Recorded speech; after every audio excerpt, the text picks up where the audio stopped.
Okay, we're live.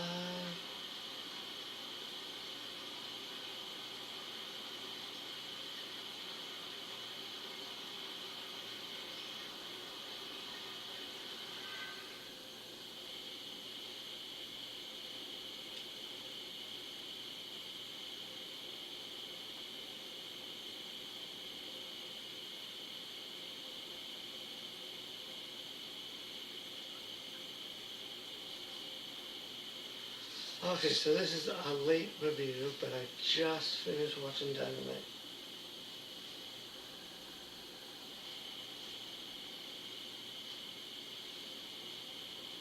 So Dynamite was a pretty decent show.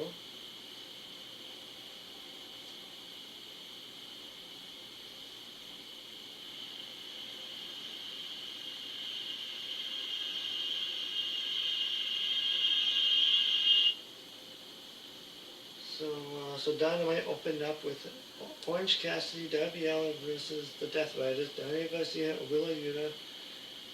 This was a tornado tag match, so anything goes, and yeah, this was a really good match.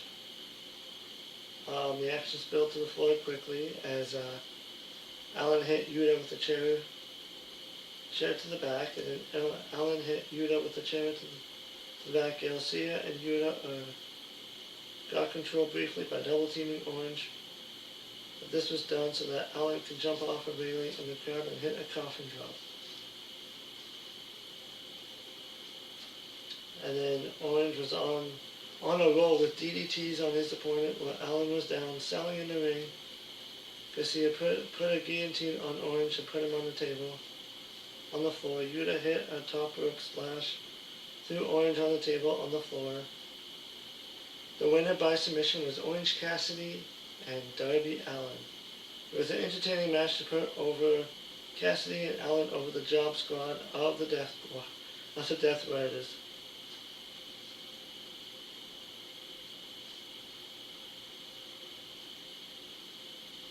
It seems like they turned Daniel Garcia heel so he could just do jobs and matches like this. They should have turned him heel and turned him into a killer because, I mean, Daniel Garcia was doing really good stuff before. He was a TNT champion. He re-signed with the company and then he had like stellar promos and everything. Like, yeah.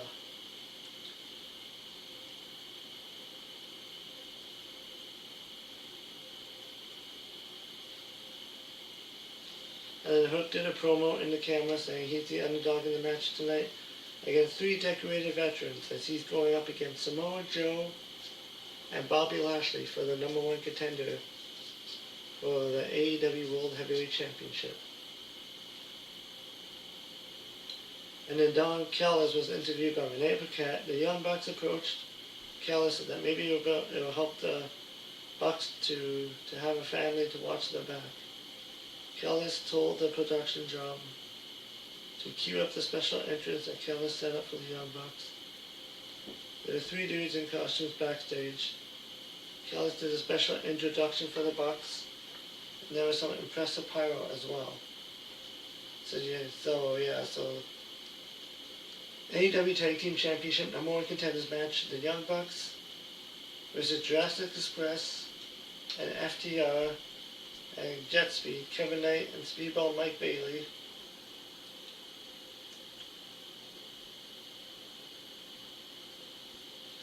And yeah, this was a 14-minute match. It was a solid match. It was fun to watch. As what you expect with FTR, Young Bucks, and yeah, Jurassic Express and Speedball Mike Bailey. And FTR won the match, so they're going to be facing Bandito probably at Full Gear.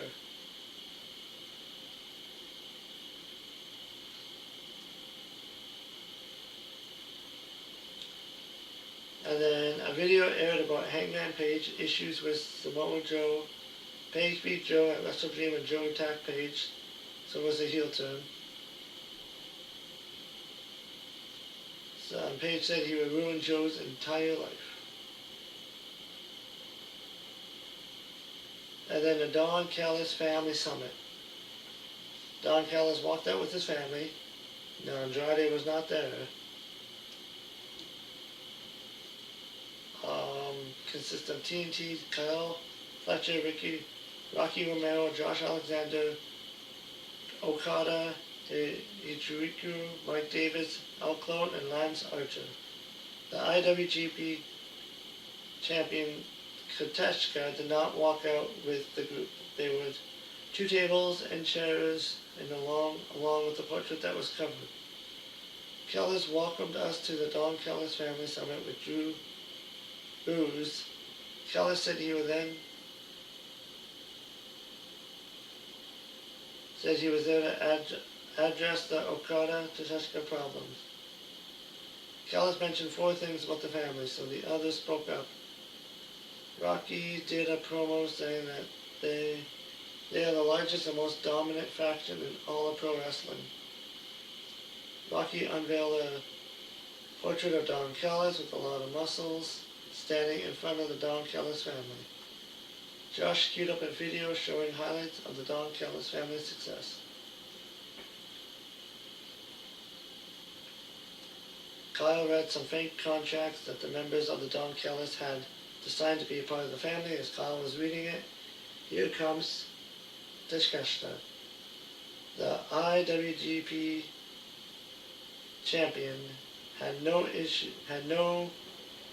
longer has travel issues like the group said. As he walked up to the ring, he stared at Okada, who stood up and stared at Takeshita. Callis said that Takeshita is the alpha, but Callis said that they are a family of alphas. Callis said that this is the family. Callis said they'll succeed by listening to what he wants. Callis said there's no I in team, but there's I in family as he decides what this family's about. And then, Callis suggested to put his ego aside and shake Okada's hand. The fans didn't want that, but then Takeshita was reluctant to shake the hand. Callis told him to shake Okada's hand for Don, and then he extended his hand, and Okada saluted him with a middle finger to the face. And the crowd exploded, and then the brawl went. And so Callis said this Saturday, Okada would team up with Takeshita to show that they could work as a family. Yeah, that's going to end well.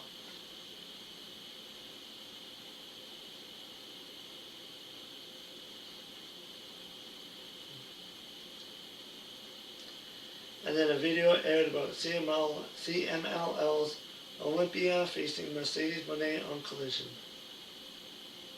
And then the AEW World Championship, Chris Statlander was interviewed by Renee Paquette. Chris said she'll support Mercedes Moné for her match at Collision. Chris invited Moné to come say something to her face. Chris said she's the one holding the title that Moné doesn't have. The AEW Women's World Championship. So, it was John Moxley and Kyle O'Reilly again. And this resulted in a double countout going 10 minutes. It was a solid match, but I'm sure they'll be having another rematch down the road since it ended in a DQ, double countout.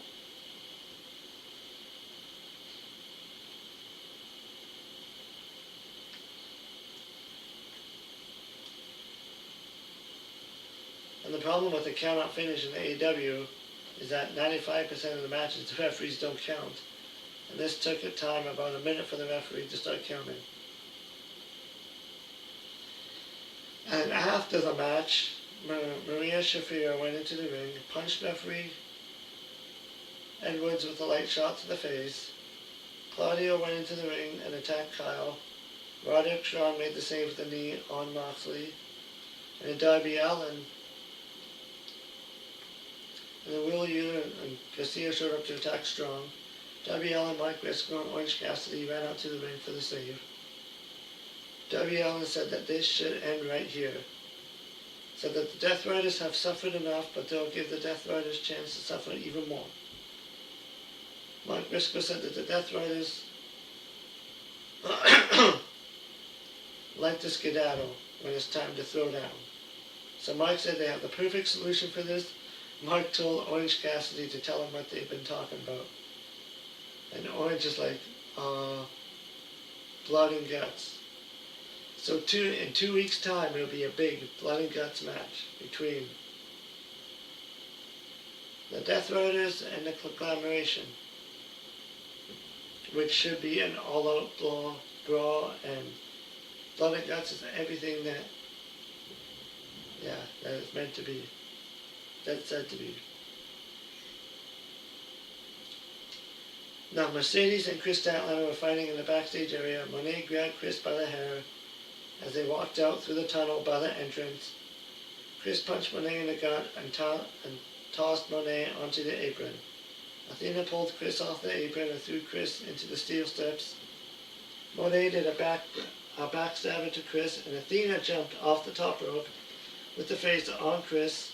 Monet applied a crossface on Chris. Willow Nightingale and Harley Cameron made the save.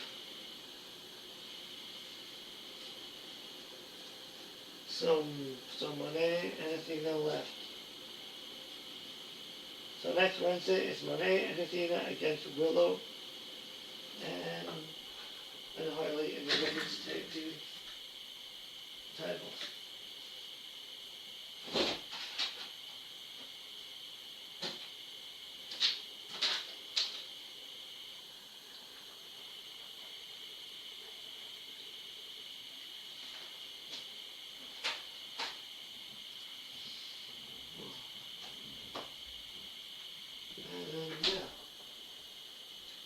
And then Bandito was featured in a video with his grandmother, and he talked about how he got to see him wrestle on Collision last week.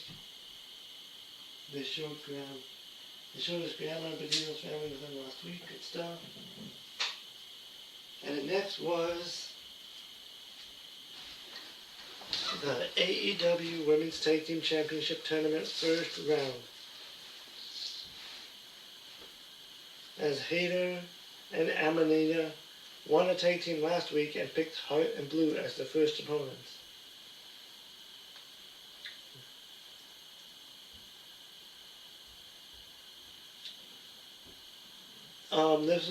This one's a 10-minute match. It was a good tag team match with some creative spots, especially in the final minutes. The results made sense, since Blue and Heart are part of a faction. They're more of a team. And the winners were the Sisters of Sin, Sky Blue, and Julia Hart. Now, Megan Bain, and Penelope Ford were interviewed by Tony Schiavone, who was in a Phantom of the Opera-style mask. Ford said she had a torn ACL in her elbow, which means she is out indefinitely and not pleased to wrestle, which is really unfortunate because she was set in this tag team match tournament, and she was also in the Blood and Guts match. And this is an unfortunate setback for her because she was injured before too, and that held her back. But she's an AEW original, so hope to see her back sooner than later. And then so Ford said that those titles were her destiny and she'll make the other women feel her pain. Bain said that the fate may be delayed, but Bain wondered if any other woman was worthy to stand beside her. Marina Shafira walked in saying, "Don't worry, she's listening." John Moxley walked in, he improved and said, "Look out."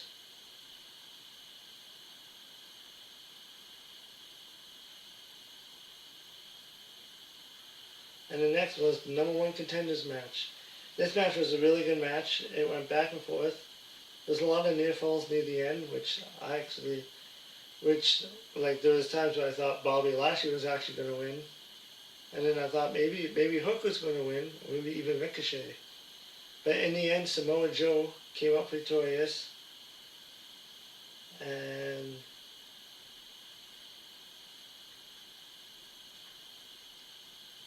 yeah, this match went 12 minutes.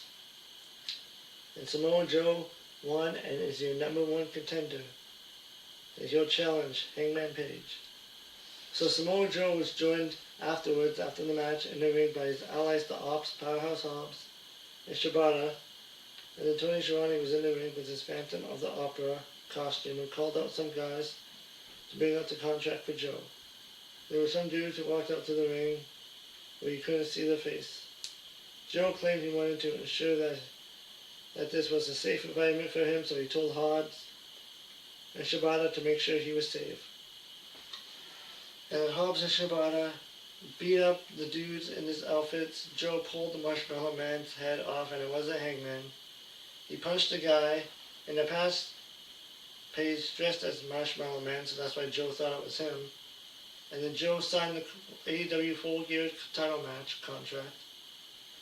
And then Joe, it seemed like Hangman isn't as creative as he used to be, he said. Joe warned Hangman that his days are numbered because soon Hangman will not be the champion. Joe said that's what stands in front of you is the next AEW World Champion. Tony Schiavone suggested that Joe and his friends celebrate the win. So there were beers in the ring. A guy went into the ring who looked like Tony Schiavone, but was really Hangman Page dressed like Tony. Page kicked Shibata and Hobbs in the groin. Page smashed Joe with a bottle. Page took off his outfit and head and hit a buckshot lariat on Joe, and the crowd was absolutely nuts for Hangman Page. Absolutely, like Hangman Page is the star, and yeah. And that was the AEW Dynamite. It was a pretty solid show, a lot of decent matches, a lot of stuff leading up to next week, and I think Megan Bain and Marina Shafir is going to be, I think that's going to be a dominant team. So, and yeah, I kind of hope Mercedes and Athena don't win it. I mean, they don't really need to win it. I kind of hope they give it to somebody I kind of hope they give the titles to somebody new, somebody fresh. But we'll see what will happen in that tournament. And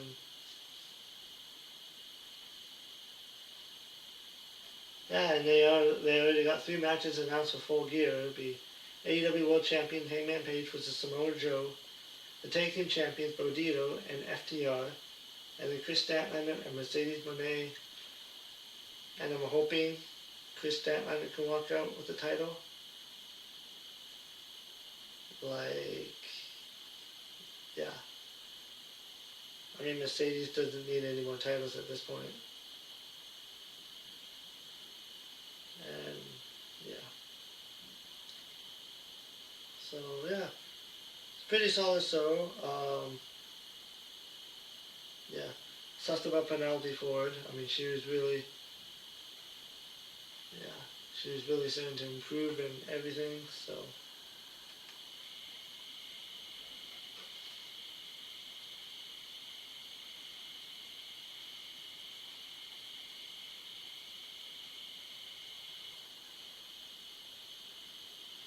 And yeah, let me know what your thoughts about Dynamite, and yeah, and I'll see you in the next video, which might be right away actually.